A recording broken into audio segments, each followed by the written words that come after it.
Let me just give you this story first. A Ukrainian publication with the editor-in-chief, who has ties to the U.S. State Department, has placed dozens of American politicians, activists, and media outlets, including Blaze Media and Glenn Beck, on a list of those allegedly known to have shared Russian disinformation or otherwise made anti-Ukrainian statements.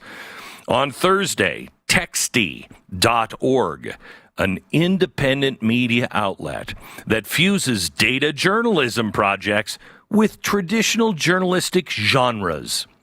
This, according to their website, they published an article entitled Roller Coaster, From Trumpists to Communists. The forces in the U.S. impeding aid to Ukraine and how they do it.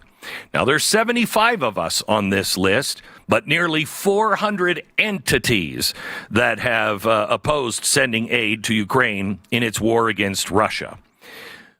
We were mentioned, Blaze Media and myself, mentioned on pages 34 of a 47-page list.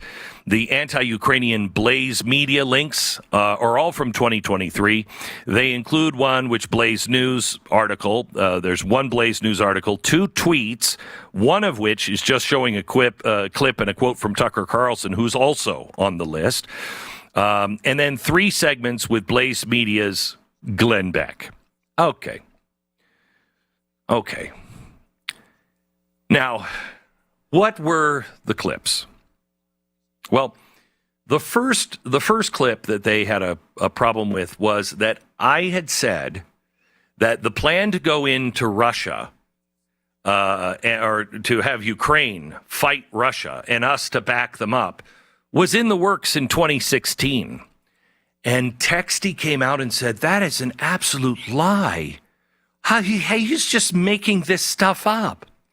Well, the reason why I said that is because we found a clip that I had never seen before. This is Lindsey Graham with John McCain in the background during election 2016 in Ukraine, talking to the generals and the troops. Listen to what he said. Your fight is our fight. Ваша боротьба – це наша боротьба. 2017 will be the year of offense. Рік 2017 рік буде ріком нападу. All of us will go back to Washington and we will push the case against Russia. Ми всі повернемося до Вашингтону і ми будемо відстоювати санкції проти Росії. Enough of a Russian aggression. Досить вже російської агресії. It is time for them to pay a heavier price. Час вже, щоб вони заплатили важчу ціну. Our fight is not with the Russian people, but with Putin. Ми боремося не з російським народом, але з Путіним. Our promise to you is to take your cause to Washington. Наша обіцянка – це те, що ми вашу боротьбу доведемо до Вашингтона. Inform the American people of your bravery.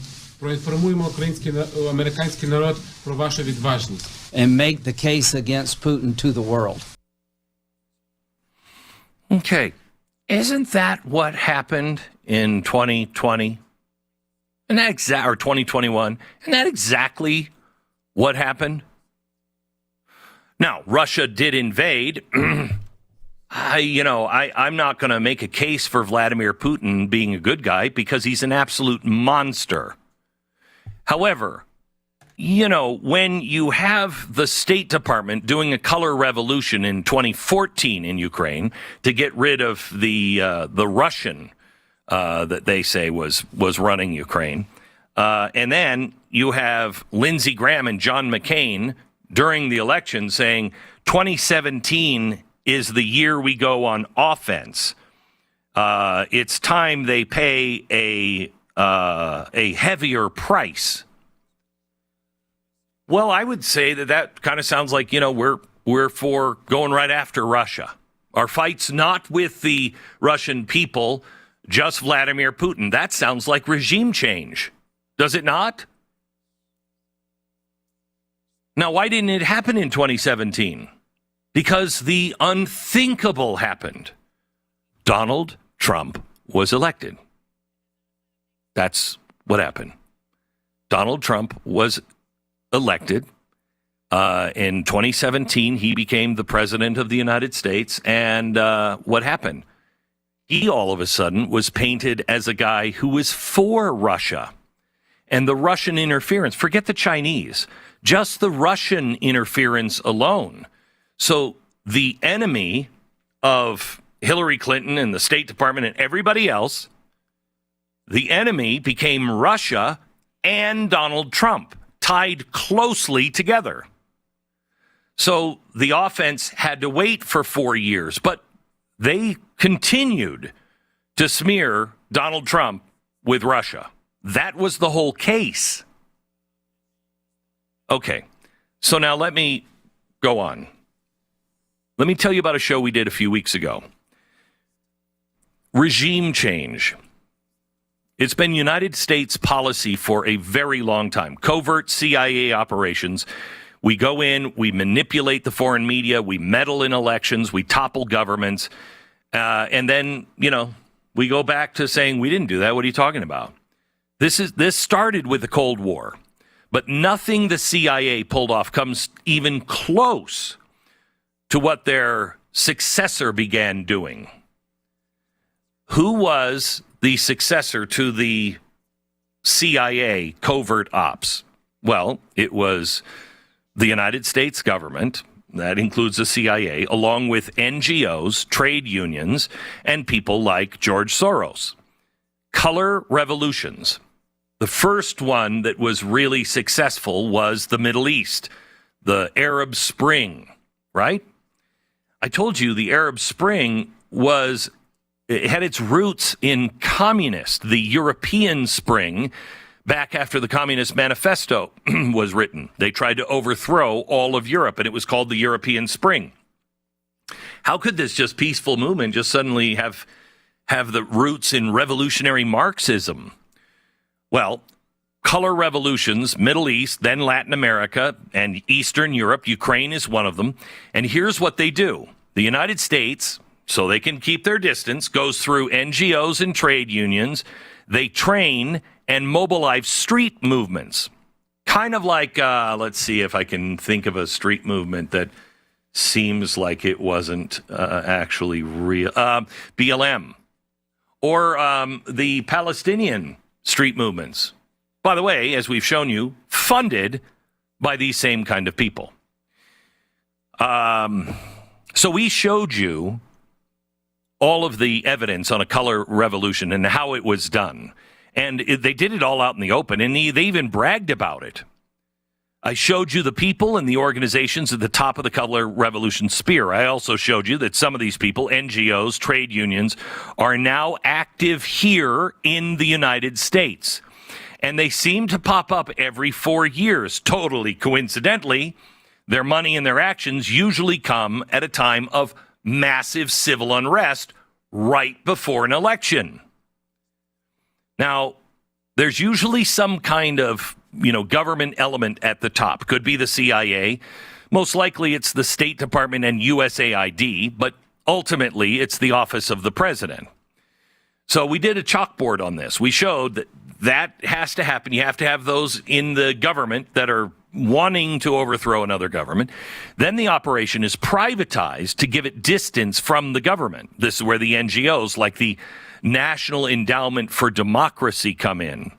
Okay, the NED is composed of 4 different entities: the National Democratic Institute, the International Republican Institute, the American Center for International Labor Solidarity, and the Center for International Private Enterprise. You see what's happening? You have both sides, so it looks fair, Republican and Democrat, plus you have labor and private enterprise.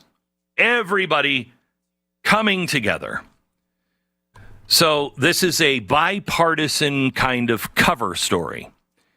Next, in the food chain, you have to have the multi-billion-dollar financiers and their organizations that partner in the entire operation. This is where George Soros comes in, the Open Society Foundation, the Tides Foundation, and then there are the people that spread the message, demonstrate in the streets and the media to report what the government wants them to report to the masses. This is the blueprint. We've done it over and over and over again. And I make the case that these same people are doing it here in America. So why is the Blaze, why am I on this list? I'm on this list because I believe I'm telling you exactly what's happening. We have a color revolution happening within our own government, within the NGOs and George Soros and all those people. This is what they're doing. And there's a possibility this time they succeed because you have to have an, quote, illegitimate president. You have to have street movements that are not only saying that it's illegitimate, you also have the media saying it's illegitimate. And it doesn't work if Donald Trump is the one saying he stole the election. It has to be their side saying the election was stolen. Now, let me go back to the outlet and who these people are, the ones that put this dis, and dangerous information out. You'll be surprised to hear that there's some of the same exact connections to color revolution. Okay, so Texty.org, that has provided this list, they do note that they couldn't establish direct proven ties between most of the people and outlets and on its list and the Russian government or known Russian propagandist. Instead, they say it just gathered evidence that these same people and outlets have spread Russian disinformation by echoing key messages of Russian propaganda in their arguments against sending Ukraine further aid. Okay, so who are the people behind Texty.org? Texty.org, the co-founder is Anatoly Bondacanero. I could say it earlier. Bondanero. Still wrong. Anyway, who is he? Has he ever been involved in anything? Well, yeah.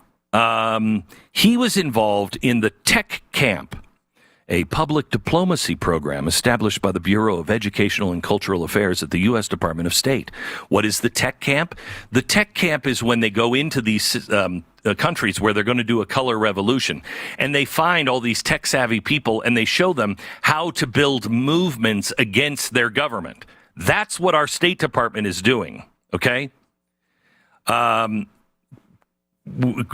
they like to clarify this? Would anybody like to make a public statement on why we're there? And, curious why the editor-in-chief and the co-founder was trained by the State Department? I mean, it's really interesting that this organization has ties to the State Department and USAID. Their founder was part of the tech camps. It's weird. It's almost like we've been outed for saying bad things about the State Department and the U.S. government perpetrating color revolutions and saying this is how they do it. And so then they have a shell organization that they themselves have created to what? Prove me right? Is that what's happening here? In hopes that you will never understand why names are on this list. They say it's not a kill list. It's not an enemies list. It's just a list that demonstrates the evidence supporting the thesis presented in the article. The article is not an accusation, but a study of the political and media context that influences government decisions regarding further support for the Ukraine and the Ukrainian-Russian war. They don't deny, condemn, or dispute the right of American citizens, media, or institutions to express any opinions or hold any political beliefs. Well, that is so great of them. I wonder which State Department class or USAID class they learned that one from. Telling you, go back, it was last month. It was on the 29th of last month. Look for my Thursday night special. It was all about color revolution, and I urge you to watch it because you understand this. It was like, you remember when I first said, if you understand Woodrow Wilson, you'll understand the progressive movement and you'll see what they're after and everything will start to come in clear? It's the same thing with color revolution. And I think Texty just proved that, at least gave me enough enough of a nudge to remind you should watch that special. Why would, I mean, really, why would we be on that list? Why would so many be on that list? Now, some are just really anti, Ukraine. I'm not.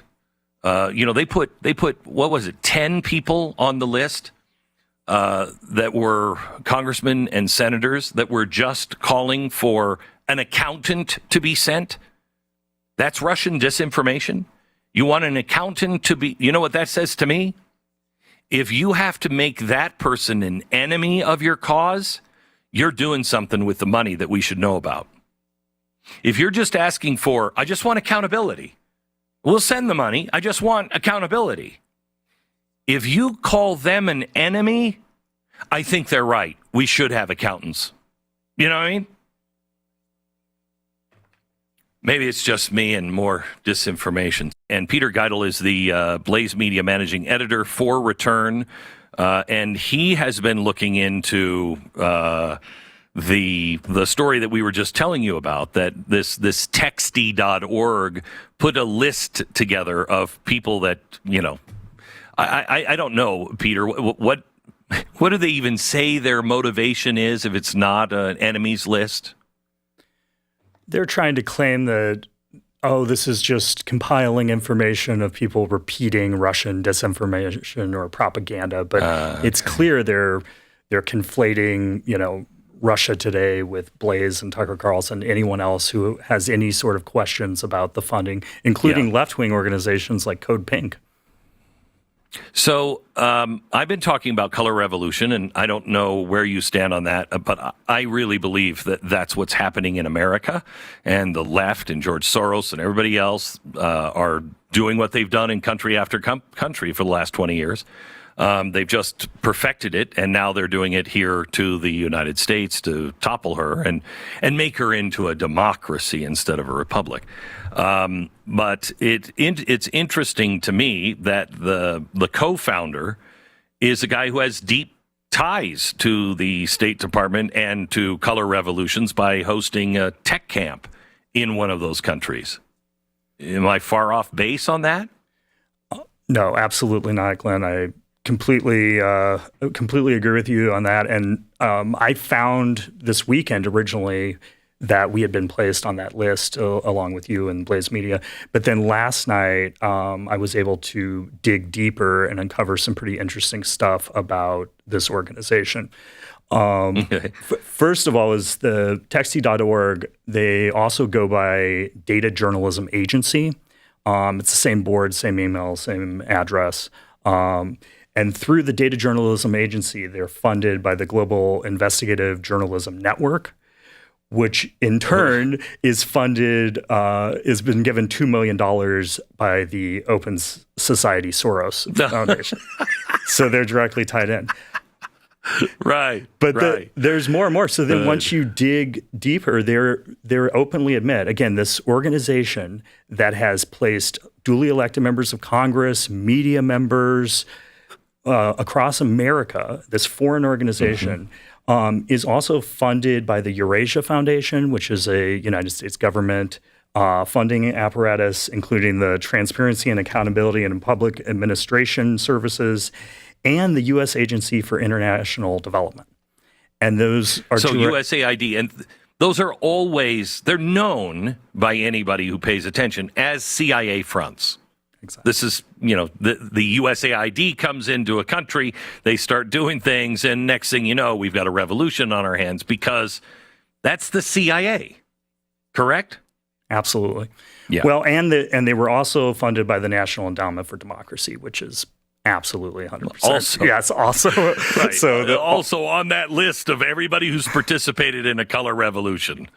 This is crazy. So all the usual suspects were here funding this organization. Right.